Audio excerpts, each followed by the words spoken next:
Assalamualaikum warahmatullahi wabarakatuh. Alhamdulillah, assalatu wassalam ala rasulillah, amma ba'd.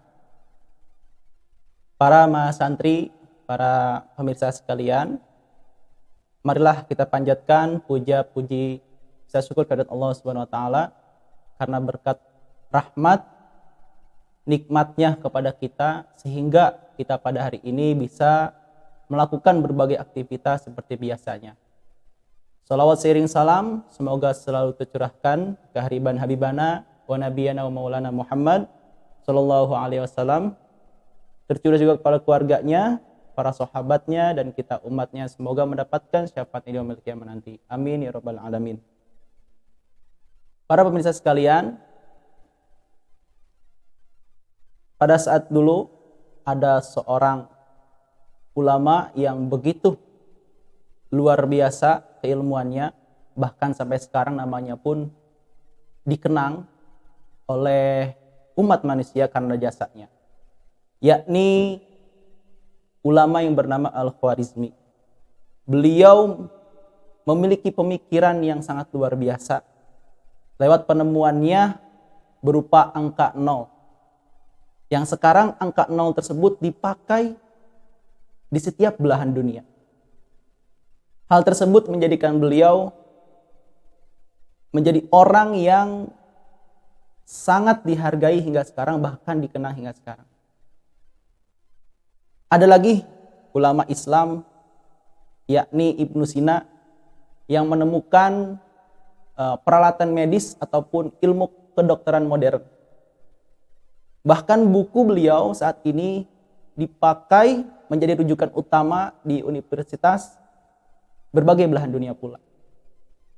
Teman-teman sekalian, hal ini menunjukkan bahwasanya umat Islam mampu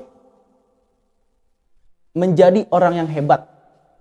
Karena apa? Karena mau mencari ilmu, karena mau berusaha mencari ilmu.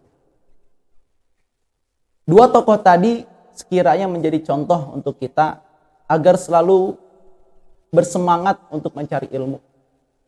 Karena dengan ilmu, hidup kita akan tenang, semua amalan-amalan yang kita lakukan akan menjadi berkualitas apabila memiliki ilmunya. Dulu Islam pernah memimpin dunia karena orang-orangnya mau menuntut ilmu. Dari ilmu keagamaan maupun ilmu keduniaan, umat Islam menguasainya saat itu. Disebut dengan zaman Golden Age-nya Islam. Bahkan Islam bisa menguasai 3 benua. Mulai dari benua Afrika, Eropa hingga Asia. Maka dari teman-teman sekalian, jangan sampai kita hanya melihat sekedar sejarah. Tapi mari kita jadikan sejarah tersebut menjadi pelajaran untuk kita saat ini. Maka dari itu, ketika kita melihat Islam di zaman tersebut, sangat luar biasa. Ya, di buku Renaissance ya, yang saya baca pada saat dulu ya, di istana Cordoba Spanyol, istananya sangat luar biasa, bahkan orang-orang Eropa pun bingung. Kok ada istana yang luar biasa seperti itu? Yang dibuat oleh kaum muslimin di Spanyol. Mereka bingung pada saat malam ada sebuah lampion yang menyinari sekitar istana. Ya, orang Eropa dulu bingung dengan adanya lampu lampion. Artinya apa? Umat Islam pada saat itu lebih maju daripada orang-orang Eropa. Sehingga orang-orang Eropa bingung dengan kemajuan orang-orang Islam. Itu karena tadi umat Islam mau mencari ilmu, berbagai aspek keilmuan. Bahkan Nabi juga bersabda, tolabul ilmi faridatun ala kulli muslimin wa muslimatin. Ya. yang maknanya adalah diwajibkan ya, untuk kaum muslimin untuk menuntut ilmu. Ya. Baik ilmu apapun ya, kita diharuskan untuk mencarinya, terutama tentang ilmu keagamaan. Teman-teman sekalian, bahkan ada sebuah mahfuzat yang mengatakan malam yadhub murad ta'alum sa'atan fatajarra'a dulal jahli tula hayatihi. Barang siapa yang dalam hidupnya tidak pernah merasakan pahitnya menuntut ilmu walau sesaat, maka ia akan merasakan kebodohan selama hidupnya. Teman-teman sekalian, kalau kita kalkulasikan dalam menuntut ilmu dari sejak SD, SMP, SMA sampai kuliah, itu sekitar 16 tahun kita menuntut ilmu dalam pendidikan formal. Artinya apa? 16 tahun ini mari kita pakai dengan semaksimal mungkin. Karena 16 tahun inilah yang menjadi bekal kita untuk kehidupan kita selanjutnya.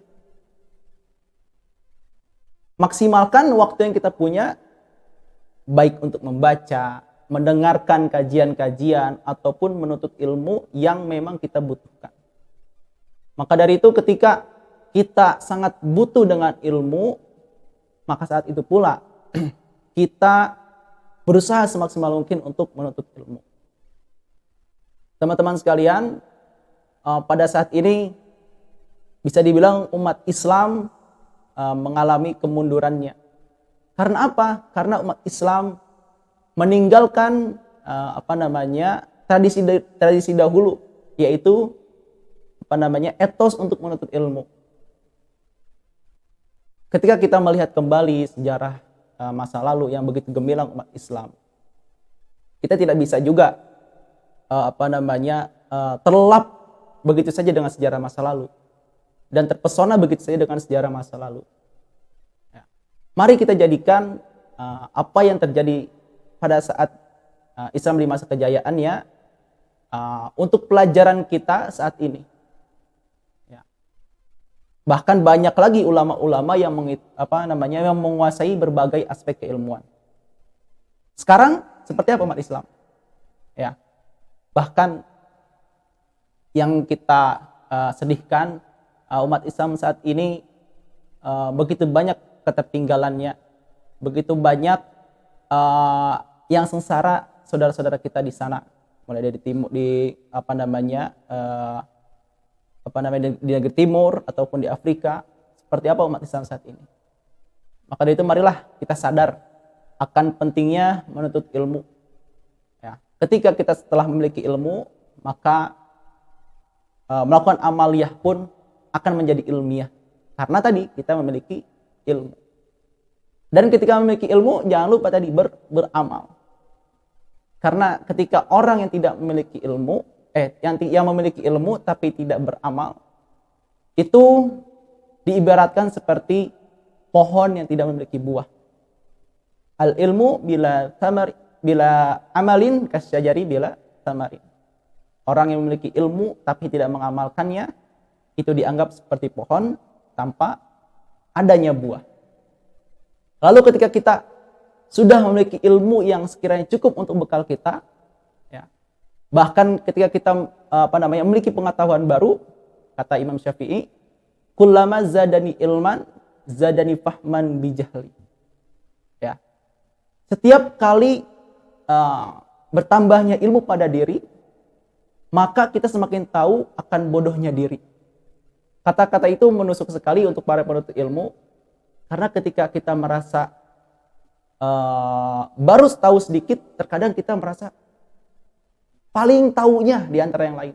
Padahal tadi kata Imam Syafi'i, seharusnya ketika kita merasa memiliki ilmu baru, harus juga memiliki rasa bahwasanya kita ini bodoh. Maka dari teman-teman sekalian, marilah sama-sama kita kembali tingkatkan semangat belajar kita, semangat menuntut ilmu kita, karena kitalah nantinya penerus-penerus bangsa ini. Ya, kitalah yang akan mendidik generasi selanjutnya.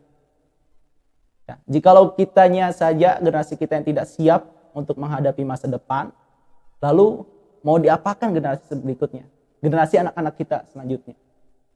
Padahal sudah secukupnya kita sebagai orang tua nanti memiliki ilmu yang mumpuni untuk mendidik generasi kita selanjutnya. Karena kita mengharapkan kembali Indonesia meraih masa kejayaannya, ya, meraih masa keemasannya di 2045 nanti katanya. Maka dari itu, sebelum kita sampai ke sana, marilah kita siapkan diri kita dengan berbagai macam ilmu yang bermanfaat untuk kita dan generasi kita selanjutnya. Terima kasih, itu saja. Assalamualaikum warahmatullahi wabarakatuh.